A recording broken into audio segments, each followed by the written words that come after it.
Hi friends, welcome back to our channel smart మాటాక్స్. ఈ పువ్వును మీరు ఒక్కసారి వాసన చూశారంటే చాలు, మీరు ప్రేమించేటటువంటి అమ్మాయి అయినా అబ్బాయి అయినా సరే, లేదా మీ భార్య అయినా భర్త అయినా సరే మీ వశం అవుతారు, మీ సొంతం అవుతారు, మీ దారికి వస్తారనమాట. అంత పవర్ఫుల్ ఈ పువ్వు అనమాట. ఈ పువ్వు నుంచి వచ్చేటటువంటి సువాసన అనేది అంత శక్తివంతంగా, మీరు ఎవరినైతే అంటే ఇట్లా చెప్పుకుంటూ ఇట్లా చేసినప్పుడు ఆ పువ్వును వాసన చూసినప్పుడు వారు ఖచ్చితంగా మీ దారికి రావటం, మీ సొంతం అవటం ఖాయం. అందులో ఎటువంటి సందేహము లేదు.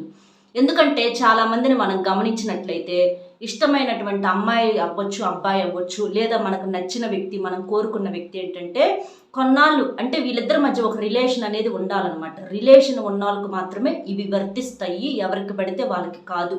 ఎవరో దారిన పోయే వాళ్ళని చూసి వాళ్ళు మాకు కావాలి, ఎవరి కోసము అని చెప్పేసి ఇట్లా చేయకూడదు. మీరు ఆల్రెడీ గతంలో మీకు పరిచయం ఉండాలి, మీరు మాట్లాడుకొని ఉండాలి, మీ ఇద్దరి మధ్య ఒక బాండింగ్ అనేది ఉండాలి. అలాంటి వాళ్ళకి మాత్రమే ఇది వర్తించిద్ది అనమాట. అది కూడా న్యాయమైన రిలేషన్స్కి మాత్రమే, అంతేకాని ఎవరికి పడితే వాళ్ళకి కాదు. అలా మీరేంటంటే ఆ అబ్బాయి ప్రేమించాడు, తర్వాత నన్ను దూరం పెట్టేసేసాడు, నన్ను అంటే ఎంత చేసినా కూడా ఇక బతిమలాడినా కూడా దారికి రావటం లేదు. గతంలో చాలా ప్రేమగా మాట్లాడటం, ఫోనుల్లో మాట్లాడటం, నాకు ఎంతో విలువిచ్చేవాడు, ఎంతో ప్రేమగా చూసేవాడు, చిన్నపిల్లలాగా నన్ను చూసుకునేవాడు. అసలు అతని ప్రేమలో నేను అందరినీ కూడా మర్చిపోయాను. అలాంటి అబ్బాయి వాళ్ళ సడన్గా ఎవరన్నా ఒక వేరే అమ్మాయి వల్ల అవ్వచ్చు, లేకపోతే ఏదన్నా అతని మనసులో మార్పు అవ్వచ్చు, అపార్థాలు అవ్వచ్చు, ఇలాంటి వాటి వల్ల ఏంటంటే దూరం పెట్టేస్తూ ఉంటారు. పెట్టేసినప్పుడు ఆ అబ్బాయి నా దారికి రావాలి అని చెప్పేసి ఈ పరిహారం మీరు చేసుకోవచ్చు. అలాగే కొంతమంది అమ్మాయిలు కూడా చేస్తూ ఉంటారు. అమ్మాయిలు కూడా తక్కువ ఉండట్లే ఈ రోజుల్లో. అమ్మాయిలు కూడా ఏంటంటే టైం పాస్ చేయటము, కొంతమంది ఇంకా బెటర్గా వేరే వాళ్ళు దొరికితే వాళ్ళని చూసుకోవటం అవ్వచ్చు. ఇట్లాగా ప్రేమించిన అబ్బాయి, అంతకుముందర హీరోలాగా కనిపించిన అబ్బాయి సడన్గా జీరోలాగా కనిపించడము, ఎవరో మళ్ళీ ఇంకా అందంగా కనిపించేసరికి అటువైపుకి అట్రాక్ట్ అయిపోవటము, లేకపోతే చదువు లేదనో, ఉద్యోగం లేదనో, వెనకమాల ఆస్తులు అంతస్తులు లేవనో కొంతమంది అమ్మాయిలు కూడా వదిలేస్తూ ఉంటున్నారు. అలాంటి దూరం పెట్టిన అమ్మాయిలను కూడా మాకు కావాలి, గతంలో లాగా ప్రేమగా ఉండాలి అని చెప్పేసి అబ్బాయినా ఇచ్చేసుకోవచ్చు.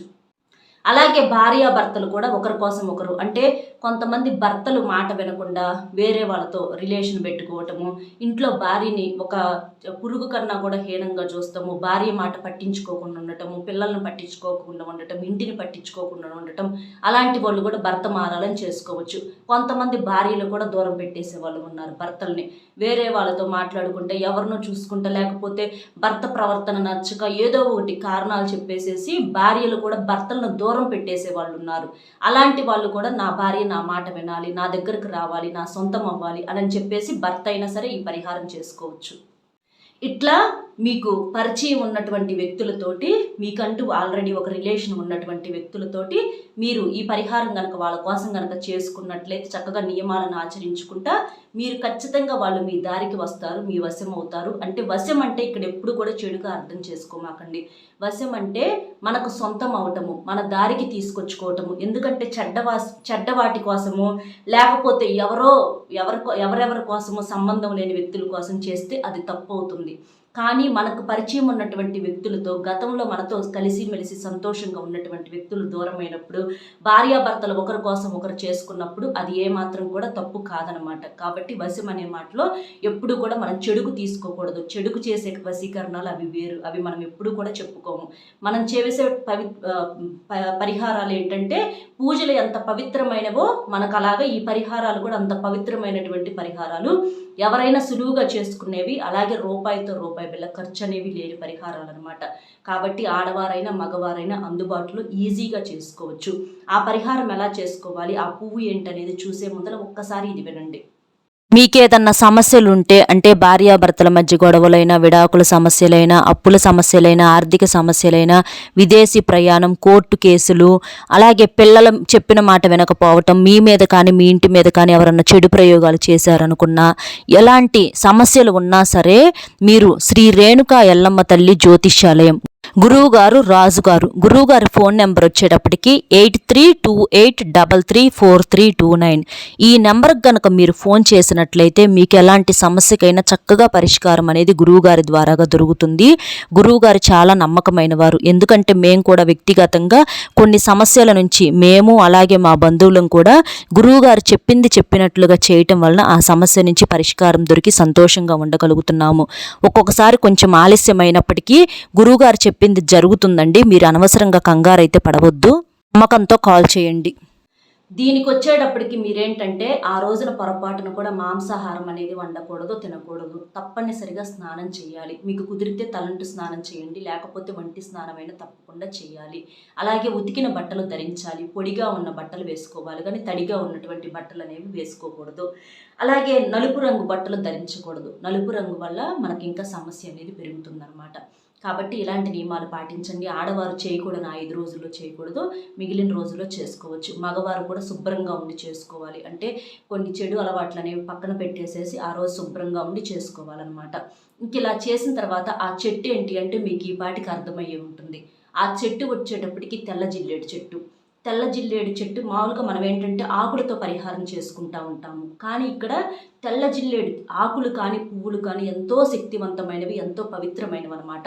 ఎందుకంటే మనకి మామూలుగా ఈ ఆకులు వచ్చేటప్పటికి ఏంటంటే ఇందులో ఉన్నటువంటి ప్రతీది కూడా మనకు చాలా ఔషధ శక్తులు కూడా కలిగి ఉంటాయన్నమాట. అది వాడే పద్ధతుల్లో వాడినప్పుడు ఆ తెల్ల జిల్లేడు చెట్టుకి ప్రకృతి యొక్క అనుగ్రహం అనేది పుష్కలంగా ఉంటుంది. ఒక్క మాటలో చెప్పాలంటే అది కూడా దేవతా వృక్షంతో సమానం అనమాట.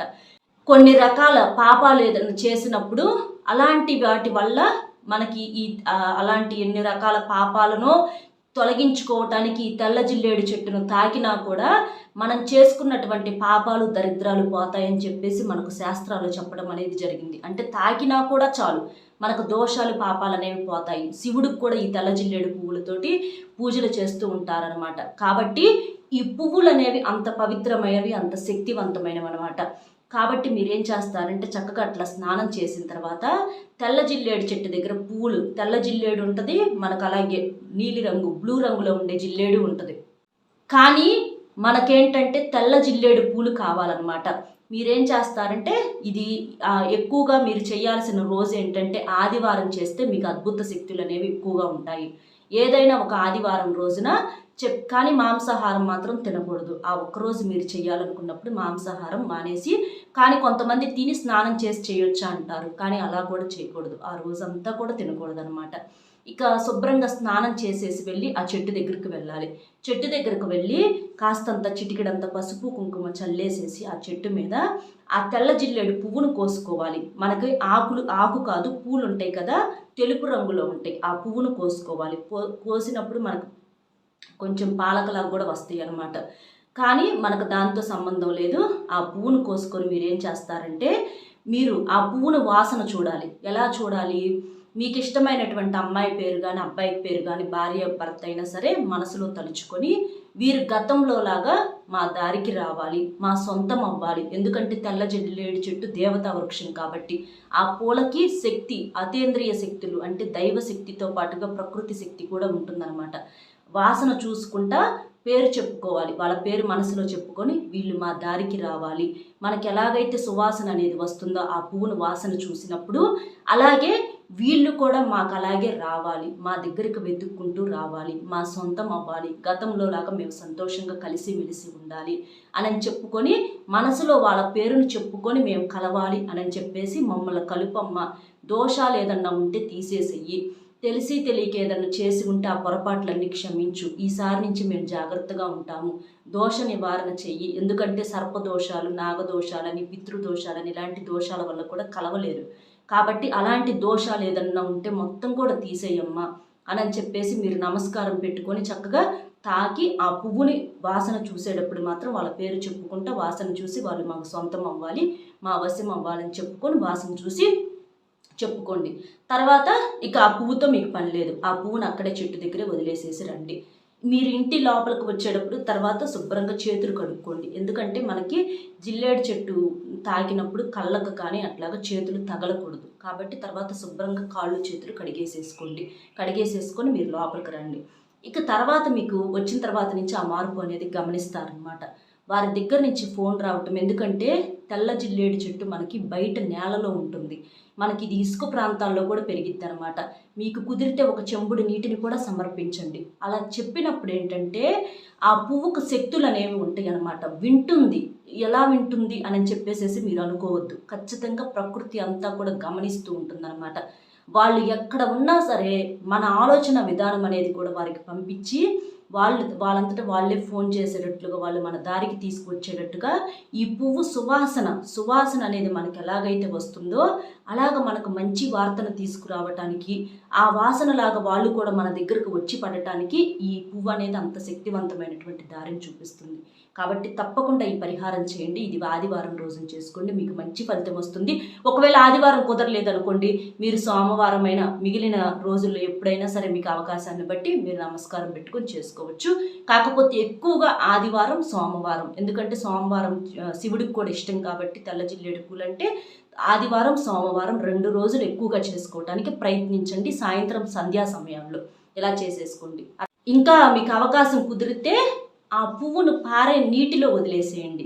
మీకు పారే నీళ్ళు ఎక్కడన్నా ఉంటాయి కదా, డైరెక్ట్గా కింద వదిలేయకుండా పారే నీటిలో వదిలేసేయండి. అలా చేస్తే ఇంకా మంచిగా ఫలితం అనేది ఉంటుంది. ఇట్లా చేసేసేయండి. అర్థమైంది కదా ఏం చేయాలి ఏంటి అనేది. వీడియో నచ్చితే ఒక చిన్న లైక్ ఇచ్చి సపోర్ట్ చేయండి. మీరు లైక్ చేయడం వల్ల వీడియో మరికొంతమందికి చేరి వారు కూడా తెలుసుకునే అవకాశం అనేది ఉంటుంది. అలాగే మీకు తెలిసిన మిత్రులు ఎవరైనా ఉంటే వారికి కూడా షేర్ చేస్తే హెల్ప్ అవుతుంది. మొట్టమొదటిసారిగా మన ఛానల్ చూస్తుంటే సబ్స్క్రైబ్ చేసుకొని ఒక్క లైక్ ఇచ్చి సపోర్ట్ చేయండి. మరొక మంచి విశేషంతో మళ్ళీ కలుద్దాం. Bye friends.